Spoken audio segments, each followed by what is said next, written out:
listening to Make It, a podcast by Bonsai Creative that helps creatives in film get where they're going faster by sharing the advice, knowledge, and insights of professional creatives across the film industry.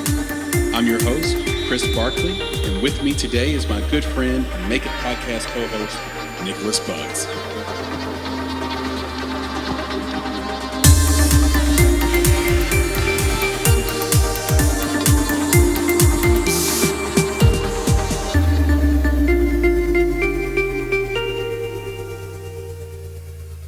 Hello, Chris here with another episode of the Make It podcast. And this is an Indie Talk week. And that means I'm here with my good friend and co-founder, Nicholas Buggs. Nick, say hello. Hello. How are you doing, man? I'm doing well, man. How are you? I'm doing really wonderful. It's been a really interesting week. This is the week that we're recording this, which is sort of the first week of Black History Month, is the last week before, to me, 2022 really gets started. What do I mean by that? Mm. This is the week where I have to get all the little things done, all the little dots, I's dotted, T's crossed. Things have to be completed before I go into my life design for the year. Now, I've mentioned life design a few times, I'm sure, on these indie talks over the years. And it's a really critical part of the early part of the year for me. And here's the result of not doing a life design. 2021, still had the pandemic, still had sort of the I guess you'd call it like phantom stress or sort of low grade stress that you have when you're living through a pandemic and you're operating everything that you're operating and you're trying to just keep your head above water and be a positive person in the world, right? Like, not everybody shows their stress the same way. Like, you don't, like, I'm not a guy who goes out and yells at people. I don't have road rage. I don't get on the internet and drop curse words on family members about politics or anything like that. Right. So internalizing stress is terrible for you. And here's the proof. It is. In 2021, I put on 20 pounds. So which is a big deal. Now, I did put on a lot of muscle. I worked out a lot. That relieved a lot of stress, meaning I lifted weights a lot. I shouldn't say I worked out. I lifted weights a lot, played a lot of basketball, got competitive. But I think the net end result of 2021 was I didn't have a life design. I was living sort of by the seat of my pants, which is not a smart way to sort of operate your life or your business. And it showed up in my health and some of those choices, habits, and it showed up a little bit in the starting of tasks, but the inability to complete those tasks or to do those tasks in a really efficient, productive, or complete way. And so going into this year, I was like, there's no way I'm doing that again. There's no way I'm doing that again. So I spent the last 3.5 weeks chipping away and revalidating everything about how I want this year to go, and really having to look yourself in the mirror and be super honest about who do you want to spend your time with? How do you really want your life to look? What long-term commitments do you need to drop? What new long-term commitments do you need to try to cling on to? What disciplines do you need to have and fold in to reach those goals? And so that all starts for me next week, where in earnest, that first goal right away is, let's lose this 25 pounds and let's do it in about 3 months, which is totally possible. So I'm already down 6 pounds in 2 days. Now, how did I do it? Here's how I did it, because most of it's water weight. Yeah. I've decided to fast every Tuesday of 2022. So not Fat Tuesday, Fast Tuesday. Fast Tuesday, exactly. Got it. Have you ever done, so I've done a fast ever since I've been 19, I've had some pretty good discipline around fasting. The longest fast I ever did was 13 days with no food. I'm sure No I could go. solid food, right? I'm sure I could go no solid food. Right. I'm sure I could go longer than that. I did do a 10-day no food fast over Thanksgiving, which made me feel like a superhero because food was just being shoved in my face. It was just around me everywhere. Have you ever done this? Are you a person who does intermittent fasting? Do you fast on given quarters, given days, given weeks? Or do you just eat every day no matter what? Exactly. No, I don't fast, man. I think it's just, for me, anytime there's a shift in my diet, then it's really around getting more of what I need, not eliminating, because I don't have a lot of things in my diet that really mess me up, right? It's like I'm pretty clean already. So when you were in college, you used to crush Little Debbie Hostess snacks. Man, for breakfast, those, lunch, and dinner. Now that's there were a lot of rumors that Nick just eats terrible and has great genetics. What do you say to that? No, that was haterade that was being thrown in my direction. but I will validate. All right, I will validate some of this, which is, you know me, I was an avid soccer player, dude. Like on any given day, you can find me playing for like 3 hours straight. So if I rolled up into Wendy's and had 2 double stacks, what is it, a 5-piece nugget, a large fry, and a Frosty, that's what people would see. They were like, oh, Nick can eat anything he wants and he doesn't gain any weight. But it's like, you didn't just see me play at soccer for 3 hours. Yeah. Right. Prior to doing this, and to do that every day. Right. And then maybe even after playing soccer for 3 hours or before, I hit the gym for an hour. Yeah. So, it's not that simple. I do have the benefit of genetics. I'm not going to deny it. Right. That is definitely a benefit. But I will say over the past many years, my diet is clean, bro. It's very clean. And what it comes down to is like, I realize that there's things that I have not included in my diet as much, like maybe I'm not eating my leafy greens as much anymore, right? Like maybe I'm not getting as many fruits or different types of minerals, then I'll add it. So I haven't been the kind of person who's like, well, I need to eliminate things or I need to fast. No, it's usually the other way around. I need to add things in order to make sure that I'm healthy, with the things that I'm eating. So yeah, I think it's a good policy. I don't think you can judge someone in college on their diet. Like the college diet's going to be wild regardless, because you're going to be broke. You're going to have moments. There was a place where I used to eat where it was all you could eat on campus, and they wouldn't let you take food out. And I was like, that makes no sense. It's all you can eat. Why can't I leave with this apple? And so I'd have to wrap an apple in a napkin or a banana sometimes or an orange, and I would stuff it in my, I'm a thief, Nick. I would steal the fruit from the all-you-can-eat buffet and then have food for later because, you don't want to starve. And it's I'm in college, and they finally, like after I graduated, they finally changed the rules. Like it didn't make any sense. Right. It's all you can eat, and we're throwing all this food out. We're wasting 40% of everything we make every day. Yeah. Why aren't we letting these poor students take this food home to their dorm? No, there was a woman in college. She worked in the cafeteria. There were many and women. We all, right? Yeah. And we all affectionately called her mama because she took care of everybody. Yeah. And I remember, with my broke self in college, going up, getting my food. And, I love these little, what are they, breadsticks that they had. And I would eat these breadsticks, man. And, I'd buy what I could buy with what I had.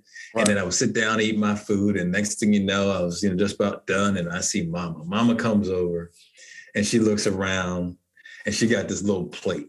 Mm-hmm. And she'd be like, here you go, baby. You take this. Man, I opened up that plate of 6 breadsticks in that joint. I'm like, oh man, you're the best. And take this back to the dorm and have that for snacks later. But yeah, man, it's just like, it's 6 breadsticks, man. That's like all bread, it's all carbs. Yeah, it's not good for you, but it is about survival. You were very skinny in college, so that would fatten you up. But I do find value in fasting because it does allow you to remove a type of inflammation and pressure on your organs.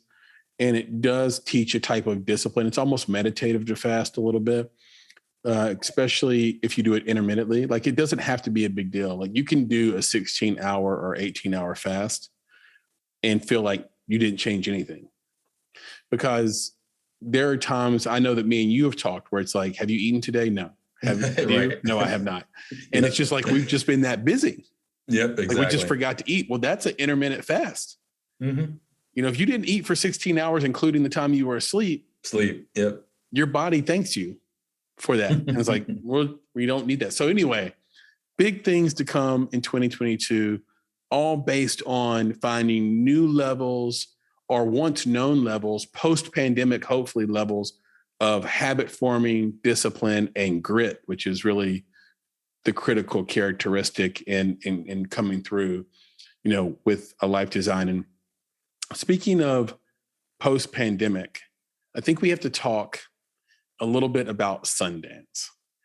Sundance is the aspirational festival for us indies, right? Like, the idea of making a film and then having it accepted and screened at Sundance. It's like a fantasy. It's a dream, full stop, for a lot of filmmakers. Like, let me just get that done, and I can die now, sort of thing, right?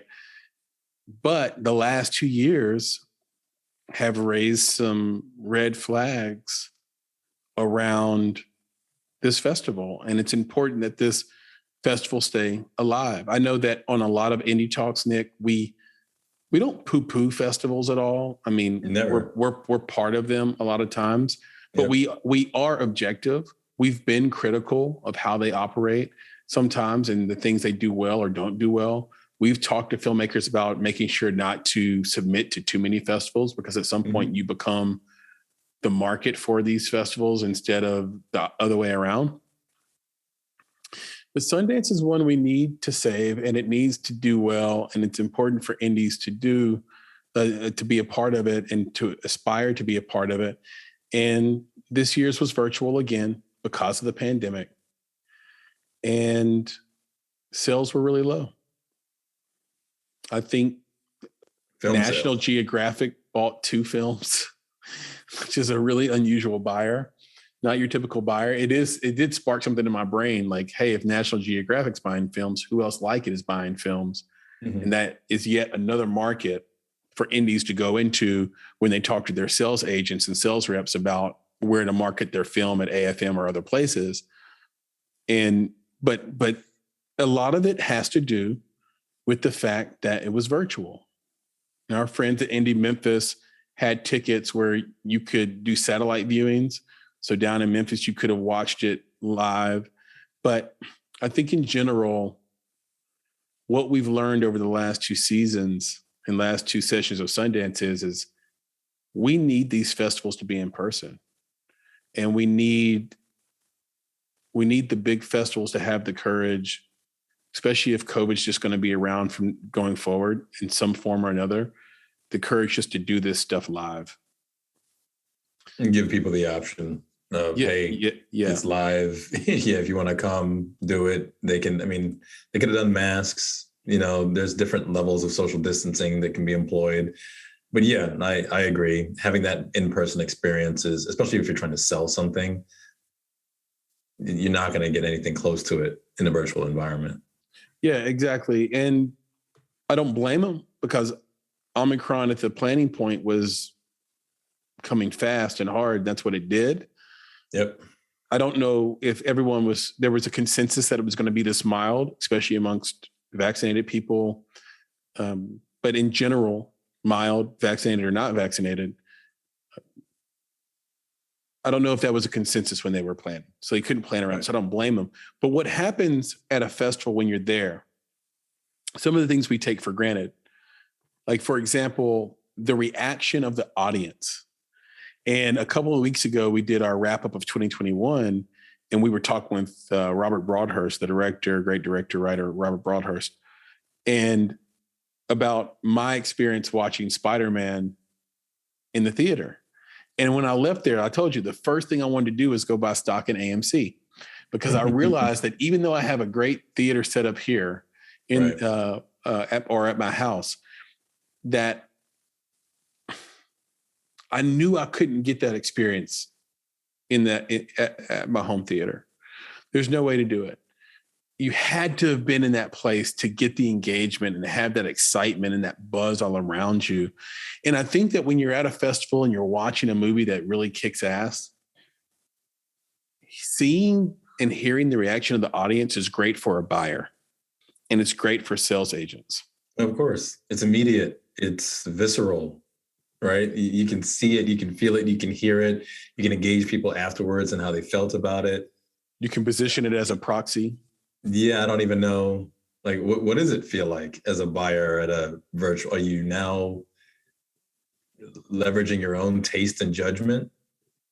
Right. And I think that can be very difficult. Like, can you imagine, like, this is a scenario that maybe exists. I don't know if it does, but just imagine that if you're a buyer for horror films, okay? Yeah. But you don't like horror films. Okay. Yeah. So I don't know why you'd be in that position, but yeah. Exactly. But so this, I'm just saying, so like, imagine if that was the case. Well, how would you buy a horror film? You'd buy it based off of the reaction of the audience when it was screened. You don't have to like it. Yeah. What you have to be aware of and dialed into is human emotion. Right. So as a buyer, you don't need to like the product. You don't need to. You need to understand your customer, right? You need to understand that the person that you're going to end up selling this to loves this. There were the jump scares. There was, all the notes were hit. They're talking about it in a certain way afterwards. They're communicating. If you can understand the audience, then that's how you buy. Yeah. Okay. Yeah. And I'm sure that, this is an extreme situation where the buyer doesn't like the genre. But I'm certain that that's how all great buyers operate. Yeah. Is that they understand, they probably put 80% of, their decision-making in what the audience says. Because again, they're one person, right? They don't want to put all the bias on themselves. Right. They're going to leverage the audience. So how does that happen? All right. Maybe that's a question we need to ask some people. Like, how do you do that? How do you make your assessment if you don't get that visceral audience reaction? Yeah, it's exactly right. And it makes me want to perhaps adjust an idea that I've had in the past. It makes me think about what I've said in the past, what we've said in the past on Indie Talks about the difference between a virtual festival versus an in-person festival and the pros and cons of it. And how one of the big pros of a virtual festival is that you can get on a big Zoom together and the networking happens deeper or wider, I should say. Right. Wider. Right. So when you're in person, you can go deeper, but it's usually just with one or two people. You're in a group conversation. It's hard to break in without being awkward and being, sort of being antisocial in that way or socially inappropriate in that way. But in a Zoom call, if you have the courage to just, like, let's say you're on a big panel or something, with the courage just to put your phone number in there.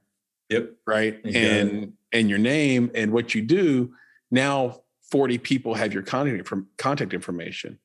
But based on what you just said about audience, it makes me think about revising it, not because it was incorrect, but just because we have 2 years now to reflect on what's the outcome of it.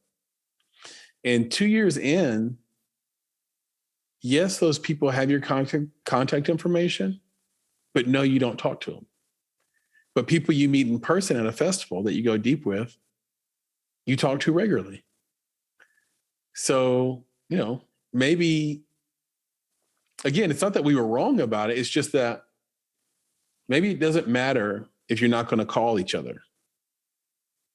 Right? Like, we have a few contacts from those virtual festivals back in 2020 that we went to that email us from time to time. Some filmmakers we met, but by and large, we become ships in the night, just passing each other, right? But those people we've met at festivals face to face, we talk to them to this day, and it's been 5, 6, 7 years. Right. Yeah, it's right. just Like, you get to know people again when you're face to face. Again, it's like you said before, wide versus deep. Right. It all depends on what you're trying to do. If you're trying to create relationships, you go deep.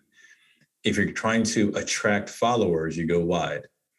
And this is a whole other thing I could get into, and I might, but it's like the idea of going wide. And you said you just have the courage, right? Throw your phone number in there. Yeah. Well, I'd say, okay, that maybe there was a time when people were actually calling people, but now it's more like throw your IG in there, right? Throw your Insta in there, throw your website in there. Yeah. And the thing with that is that I think maybe in many cases, filmmakers haven't caught up with that either, right? We talked about that. It's like, and I'll tell you one of my pet peeves right now with filmmakers. So when you're a social creator, a social media creator, what do? You create content. Yeah. And then when you create the content, you tell people where to find the content, right? You tell everybody, go check out my Instagram, right? Or go check out my TikTok, or go check out whatever. That's what you do. I like the internal too. Like, you'll see a creator make a story about the viewer going to look at a post. Right. Right. Exactly. so yes. Even on other apps, like I'll do something on Instagram to tell you to go see my TikTok. Right. So, but they do that, right? It seems like a natural thing to do. So go check out my content that I've now made available to you to go look at. When it comes to these festivals, whether you're in person or virtual, the pet peeve that I have is, one, the filmmakers don't provide something like that. So you're a filmmaker, but I can't, like, you won't tell me where to go to see your stuff. Okay. That's the first problem. The second one is, if you do, and this is my bigger pet peeve than you not telling me where to go, is that when I get there, all you do is tell me that you did a thing, but you don't let me see the thing. Yeah. Your short film that was 12 minutes long, why are you hiding that? Like, what value is it for you to lock that down somewhere and give me the trailer about what? You are a filmmaker and you want people to know you as a filmmaker. So let me see the film. Like, let me see this. Let me go tell people, because that's what social media does, right? Social creators. Yeah. I get to see your stuff. So then I go tell someone, go check this out. But they don't give me the opportunity. So I go in there, I'm like, I'm really interested in this thing. And I get on the website and I go click on the thing and I see it says 1 minute and 14 seconds. I'm like, oh, I know that's not the film. Right now I get the trailer to the thing and I don't have any option to see it. Why do this? Why? What is it in 2022 that suggests that filmmakers should hide, even if they're in the festival circuit? Right. So like right now, you know, we talked about on our social, Ben Proudfoot, right? Oh yeah. Man, he's directing amazing short stories. Dope. And so Op Docs with the Times and all that. He's got a film out right now, The Queen of Basketball, that's going through the festival circuit. That film is out on YouTube. Yep. It's on his website. It's on Vimeo. You go see it for free. That he might still win, right, at these festivals. He doesn't have to hide his stuff. No. And he's at the top of his game. So why are we hiding stuff as any filmmakers and not letting people see our stuff, share our stuff, love our stuff, let people get access to your stuff? We get Nick, it's a great point. It's a great point. We get in our own head, and we're not good at assessing the future. We're good at assessing and analyzing the past and trying to predict the present. And, but in terms of like understanding where media is going, where content creation is going, very little understanding of it. We're not good at it as human beings, not just filmmakers, human beings, period. Like once you understand that 82 years of video are uploaded to YouTube every single day, you don't have to worry about who's going to see your content or not. Like the bigger question is anybody going to see it? That's one platform. Right. Yep. 82 years of content are uploaded to it per day. You can't even think about it. And we do this you see this a lot in sports. We know this is a great time to talk about it because the GOAT, Tom Brady, my guy, Tommy, just retired. 6th round pick. So nearly the end of the draft in the NFL, because there's only 7 rounds of draft in the NFL. By the numbers, he was the least athletic quarterback available, meaning 40-yard dash time, vertical jump, arm strength, all these things. And we never look at, did he win? He did. He won at Michigan a lot. We did it with Deshaun Watson, who's unbelievable. He didn't play this last season, but the season before, he was the leading quarterback on the worst team in the league. So that's even more difficult. And people didn't want to take him because they got in their head, oh, well, this measurable, or what? Did you watch him play? Because if you watched him play, that's all you need to see. If you go to your sport, soccer, by the numbers, I don't think Messi would stand out like in the way that Ronaldo does, right? Yeah, especially not now. Right. But did you watch him play? Did you watch him play? Right. So once you understand it, then you can make a better decision. But as filmmakers, that's really hard to do.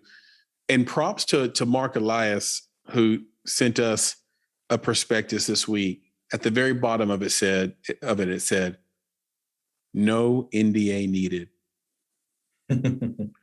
Smart. He gets it.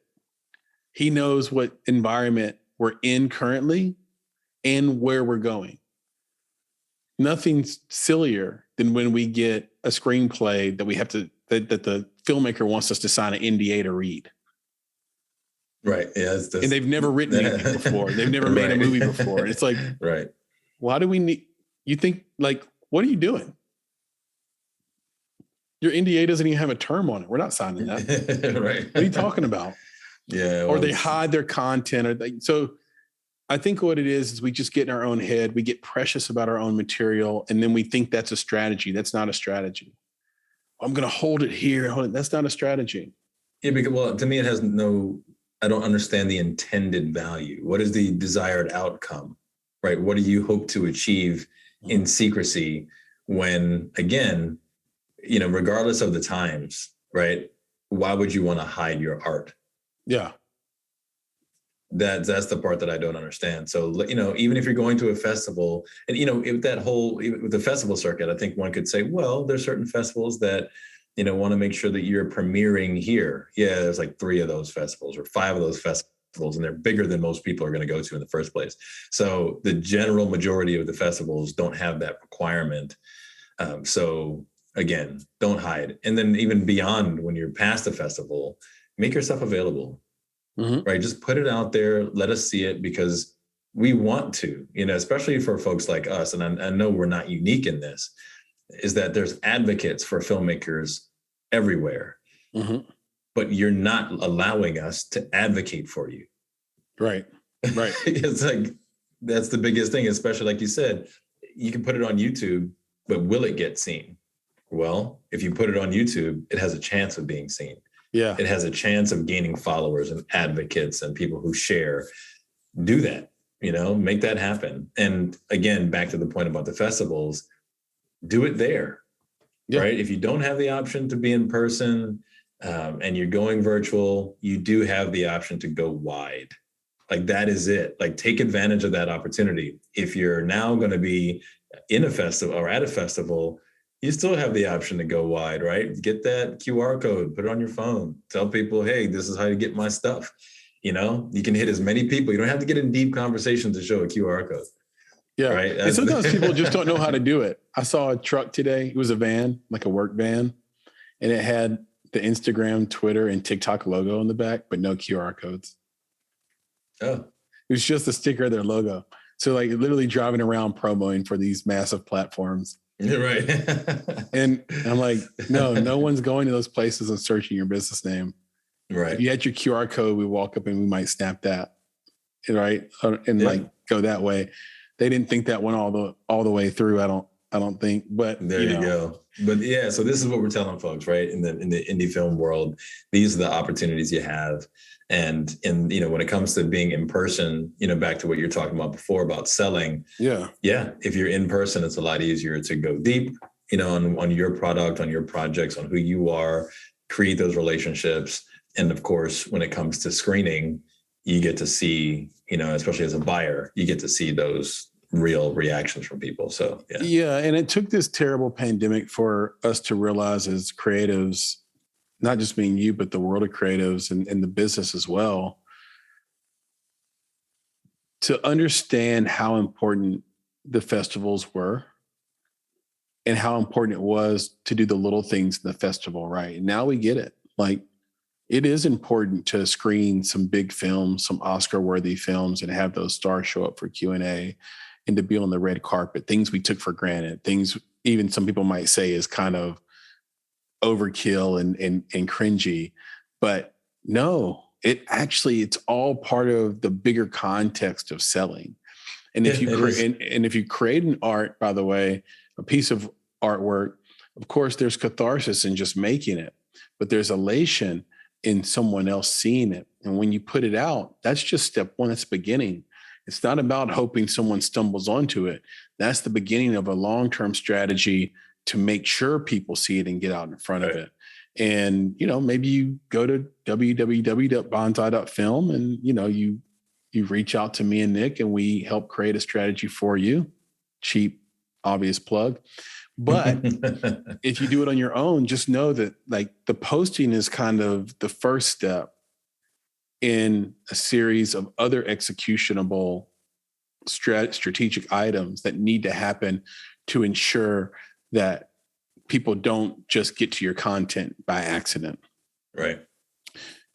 You know what I think isn't an accident, by the way? I think this is quite intentional, and I don't think we're the winners in this, the viewers, is the dismantling and disappearance of the rom-com.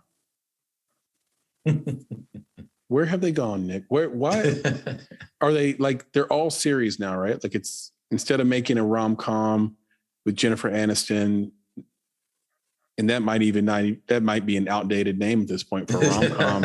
No offense to Jen. I love her. Right. I watch her on the morning show, whatever. But instead of doing that, let's say, maybe you would have Emily in Paris now, right? A show that takes you on that rom-com journey. But I still think there is room for a rom-com film. And in general, to me, I think those are the kind of movies people watch over and over and over again. Like, how many times do people watch Love Actually? Or the Christmas rom-com? Oh, yeah. It's seasonal. Yep. So it's a known winner, but it feels like the business is kind of done making them for whatever reason. Yeah, I think they were, for a while, but now we've got, J-Lo, I think she's a superhero, bro. Like, coming back to save rom-coms, right? She's about to resuscitate rom-coms with Marry Me, and we'll see. We'll see how it goes.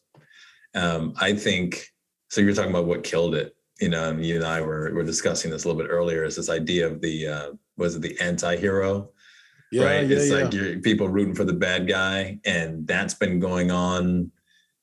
Since it's been going on forever, early 2000s, but it got really popular, I think, with the HBO and Showtime shows. So Sopranos, that's again tomato.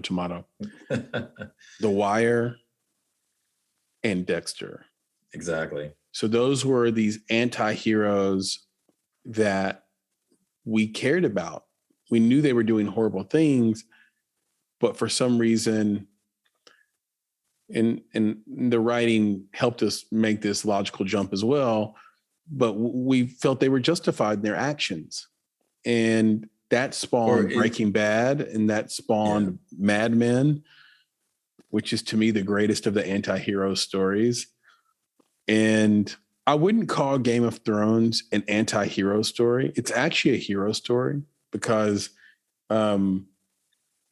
Daenerys is a hero, right? But then there were some people that were rooting for Cersei, especially once she had to do the shame walk. Sorry if this is a spoiler, but if you haven't seen it by now, sorry. Right. But, and now that spawned shows like Billions, which is kind of about two anti-heroes, interestingly enough. And it just goes, and my favorite show right now, Succession, where you have the Roy family, and every one of those people are anti-heroes. So, so again, it's this since the early 2000s. Yeah. Right. We've been experiencing this. And just like with everything else, there's just, there's an idea to be, again, not copycat, but it's like, hey, that worked. Let's do it again. Right. Let's come up with another anti-hero story. It's even, Avengers, Loki is an anti-hero, Thanos, the anti-hero. Like, they're not, like, what's the difference now? Right. It's like they're not villains the way that we used to see them. Yeah. Right. Yeah. There's a humanistic element. There's, you understand what they're trying to get at. Right. Exactly. So what you understand is Todd that Phillips film. Yeah. They're trying to, basically it's like, does the ends, justify the means kind of thing. Right. You look at it, you're like, they're trying to do something that seems legit, right? In the context of what their experiences are, it's legit. And then you grapple with, how they get to these ends. But I think that to me is what, maybe it didn't kill it, right? It didn't kill the rom-com, but it beat it down something serious, right? And now I think we're potentially seeing the pendulum swinging back in the other direction, which is, maybe it was overkill. Maybe we've had enough, not necessarily enough, but maybe would we you need say to this is balance also out. a pandemic thing, Nick, where the pandemic was like just too much? It was too much weight. It was like the final nail in the coffin of like, now everything's too dark. I think so. I think let's turn the corner and get the hero back. Yeah, I think that adds to it for sure. I mean, that's a really good point. And maybe that's what is causing the pendulum to swing. And again, I don't know if it's swung back yet because this is a rom-com, right? I mean, honestly, you start asking people like, what was the last rom-com that you saw? I don't know if people can answer that question quickly. Yeah. Right. I think they start to realize, holy crap, right? I haven't watched one. Like, what was the last Netflix film that was a rom-com, right, that people watched outside of, any of these, these Christmas movies, right? Well, or like, with Netflix, you have Ozark, right? So Ozark is another anti-hero series that people absolutely love. Right. So that's what I mean. But and Netflix, I think what happens is like, and by the way, Daenerys, Khaleesi, same, I get it with Game of Thrones, but for anybody listening, like, oh, you didn't watch that. I did watch it. I think once you go real, it's hard to go back with the fantasy that rom-coms sometimes put forward. Well, let me ask or position or what this we perceive as real, because I think that shows like Ozark and Breaking Bad and Mad Men, they position characters as this is who we really are. Yeah, I think there's another way to look at it too, which is another kind of unfortunate thing. I would say traditionally, rom-coms have also been, again, like you said, there's a fantasy to it. Yeah. But it's been a fantasy in a heterosexual, way, right? It's always guy and the girl. Yep. And I could say that there potentially has been a shift away from that, because there's potentially this sense that, it's holding on to old ways of thinking, right? Promoting this idea that the only fairy tale relationship can be between a man and a woman, a guy and a girl. Yeah. And maybe that's what's kept some of these, rom-coms away, right? Was we can't do that anymore, right? Because that's the old way. And I think those ways aren't, exclusionary, right? They're not pushing people out and saying that you can't have, any kind of different type of relationship and have it be fairy tale. I think they're just saying that this is the type of story that we want to tell, right? So I'm hoping, again, we're in this cancel culture, woke environment that we're in right now. And I'm really hoping that, this type of film doesn't get that kind of backlash, right? Where it's like, oh, here we go again, the guy and the girl, and he saves her and like that. Like sometimes people want to be saved, right? Even whether it's the guy being saved by the girl, right? Like sometimes that's what happens, and so like, let's have fun with that. Let's let it be. But I think maybe there's been a challenge even to rom-coms because of that. Yeah. And it's, not trying to force something into that rom-com world that seems unnatural or, just doesn't, and unnatural in a way that, again, it seems forced. Like, for me, like I've been talking about, like, you and I talk about things like, the Little Mermaid, and now it's they got an African-American actress, right, to be Little Mermaid. And for me, I'm an African-American, you can, for those who are going to see this, you can see my face. If you go onto Instagram, you see my face. And I'm like, but Ariel's a white girl with red hair. Yeah. You know what I'm saying? Like, that's who Ariel is. Like, I don't need a black Ariel. I don't need you to force something on me that makes it, again, to me, unnatural. Just create a different story, right? It's okay for me to have the rom-com between the guy and the girl. It's okay to have the rom-com with the girl and the girl. What's the Disney movie with the black princess, with the frog, Princess and the Frog? Princess and the Frog, it's Tiana. So exactly. So that's at least, I would say it's top 3 for both of my daughters. Movie. Yeah. Disney animated movie, Disney movie, not movie of all in general, right? Yeah. Here's the thing about that: they could have easily made Cinderella black. Changes everything. Instead of doing that, just make a new movie. Exactly. Where it has its own IP, right? Its own story, right? And then it actually has a longer life that way, in my opinion. It does. It's like Princess and the Frog can keep going. Right. Now, it has its own lane. But if you make Cinderella black, it's like... Well, that becomes the Black Cinderella. And it becomes not Cinderella, right? Yeah, it's the Black Cinderella. So that's what I mean with, like, so with the rom-coms, it's a matter of, like, my whole point in saying all this is that there's room for all of it. Yep. Right. You don't have to throw, what does it say, throw the baby out with the bathwater. It's like, you don't have to throw out that type of, people love that stuff. It's okay. So we'll see what happens. Again, I'm very curious. I'm very interested to see what happens with this film because, again, it's bringing back the rom-coms at a time when, you're right, from a pandemic perspective, maybe this is exactly what people need. They need something lighthearted and fun, and in that, love fantasy world, that's just happy. I mean, it's this type of film. And I'll just say, like, for me, for myself, it's like, this is the type of stuff that I watch, not rom-coms necessarily, but I like positive stuff, right? Yeah. That's what I watch. I actually don't get into all the dramas and the anti-heroes and things like that, because I don't want some of that stuff on my spirit. But at the same time, so I think this is the time. This is the perfect time for rom-coms. I'm saying that not only for what J-Lo is doing right now, but I also say that for indie filmmakers, right? So maybe this is an opportunity to stop being dark, right? And step out, make something lighthearted and fun, and put that out in the world. Because I think that, to be honest, like you said about the pandemic, this is what we need right now.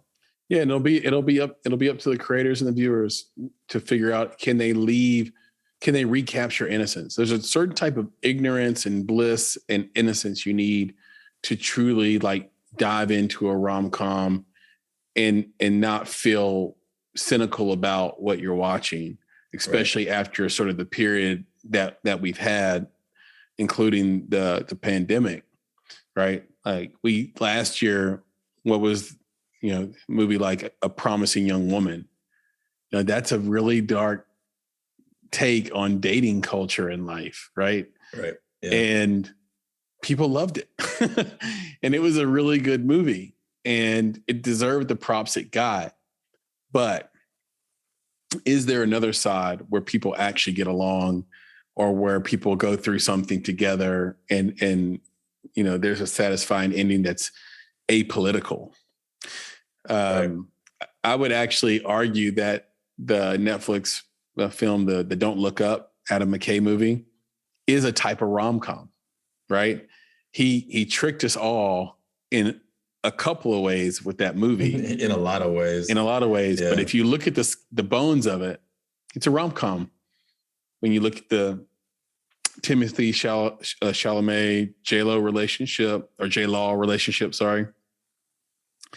And you look at what happens with DiCaprio and his wife and the news anchor, how could I be forgetting, Kate Blanchett. So that's like typical rom-com stuff where it's like, I cheated on you. Things were crazy. I forgive you. And the world's ending. Let's be at the end of the world together, holding hands. And the character comes, his full rom-com arc. So again, yeah. I think if you relook at it as a rom-com, you'll see what I'm talking about. Well, I think that's one of those where you snuck it in, right? It's like, and maybe that was a planting a seed. Hey, we can do this. Mm-hmm. Hey, there's room for this, but I'm gonna put all this drama around it. I'm gonna put all this satire around it. I'm gonna make sure that you don't think it's a rom-com because you might not be ready for a rom-com. Yeah. But let's do that. So yeah, so I hear you. I would agree. There's a lot of stuff in that film. But yeah, I will see. I'm very curious to see how J-Lo does with this. I'm very curious to see how rom-coms do. And of course, because when one thing works, there's the copycat effect. I'm curious to see if this spawns more rom-coms. And if it does, honestly, I'll be happy. I think there's room for both. Is Jennifer Lopez the right vehicle in this day and age for a rom-com? Certainly for a certain group. I think there are other actors that are younger that are, again, no disrespect to J-Lo. I love her. She's wonderful. And I've been following her career for 2 decades, right? But I'm saying for it really to spawn again, you need the new Katherine Heigl. You need the new Jennifer Lopez, the new Jennifer Aniston, the new, whatever, right? Because they can do it over and over again. Right. The new Matthew McConaughey, the new Brad Pitt, and do that copycat effect with those. And there's room. The whole point is there's room. There's never been more room for content that's great than today. Yeah, the demand is unending. It's insatiable. So you can still have your anti-stories, even across genres, right? You can still have Thanos and Spider-Man. Mm-hmm. Right? You can still have, Marry Me, and you can have you can have a Promising Young Woman. Right. And you can have both. So we should stop excluding the other as if we're all too smart for it, because we're not. Because if you look at the big hits that come out of these streamers, a lot of times it's one or the other. It's dystopian, or it's just hot romantic love like Bridgerton or Emily in Paris. Yeah. Or shows like that. Or it's going to be, something dystopian like The Handmaid's Tale, or, it's time for us to take care of the heart, man. Yep. We've been dealing with the head for a while. Just deal with the heart. Let's roll with it. Let's make this a thing again. Let's make more movies like this that have these positive stories and just are fun, right? That's what I'm looking for. Just more fun. And then, of course, it won't be the rom-com. It might be if they can do them in, PG, but I want to be able to watch some of these things with my kids, man. Let's just have some happy-go-lucky stuff that's out there that just makes us feel good, especially in a time when we need it most. Well, and also we always talked about our film, Another Version of You, this way, a film you can, even without the kids, that you can watch with your significant other and leave, and there's no fight. There's no, right. There's no debate. There's no debate. There's just a good feeling that you have at the end of watching it that makes you feel warm and cozy inside. So Valentine's Day coming up, leave space for the heart. Don't forget that movies are to be entertaining and fun. That's a big part of it. Go watch another version of you. I promise it'll be a great Valentine's Day movie for you. And the other thing with indies too is that rom-com is a makeable film genre. Mm-hmm. You know, it's a thing you can do for $1 million and do really well. So can't wait for it. Take heed. At the risk of sounding extremely corny, I hearted this conversation, Nick. I thought it was, I had a great time. Excellent. Yeah. And if you guys want to join in on the conversation and have a great time with us beyond the listen, you can do that. You know how, Nick? You can do it by emailing us at contact@bonsai.film, and we'll get right back to you. If you want to reach out to Nick directly, he's a madman. He's going to give you his email address. It's nick@bonsai.film. If you want to reach out to me, I like getting contacted on Twitter. I'm at Flaming Your Heart, or you can just search for Christopher Barkley on Twitter. You can also reach out to us on social at _Bonsai Creative. I'm going to save the normal diatribe because we say it at the end on a post roll again. There you go. So I'm going to save it, but just know that we're super excited for what we have in store for the podcast this year. And we're so thankful, big time for all you folks that went out and rated this podcast 5 stars in the last couple of weeks. We love you guys. Thank you so much. We love you for that. It means the world to us. Keep it up. Tell a friend, and let's make this thing grow together. All you guys that have been listening from the beginning, you're the reason why we keep doing it. You're the reason why we've been successful and been able to grow this audience and bring more filmmakers and creatives into the fold. So we love everyone. And with that, Nick, please give us the credo. Yeah, man, for sure. So all of our filmmakers, all of our filmmaking family out there, be better, be creative, be engaged. And today, I'll also add, for those of you who will be able to see me, be kind. And as always, thank you for listening. Nick, I'll talk to you soon. Yeah, man, we'll do it again. All right, brother. Talk soon. All right, man. Yeah, man. Peace. Take it easy. Peace. Yes, sir. You've been listening to the Make It Podcast. To find out more information about this week's topics, including links to relevant blog posts, projects, and indie creatives, please visit our website at www.bonsai.film. If you haven't already, you can join our podcast community on Apple Podcasts or the podcast app of your choice by searching for Make It Bonsai Creative, and the show will pop right up. You now have the opportunity to support the production of this podcast. If you love Make It and are a true fan of what we're trying to accomplish in the indie film community, please visit www.bonsai.film and click Contribute. Contributions start at only $5 monthly. You can follow us on Instagram and Twitter at _Bonsai Creative, and on Facebook by searching for Bonsai Creative. You can provide feedback to us via email at contact@bonsai.film, and you can follow me, Chris, on Twitter at Flaming Your Heart. That's FLAMEINURHEART. And of course, if you're looking to take a big step towards your filmmaking success, go to www.bonsai.film and click on Services to explore a variety of offerings, from keynotes and panels to pitch readiness assessments and so much more. You have everything to gain. Until next time, be better, be creative, be engaged, and thank you for listening.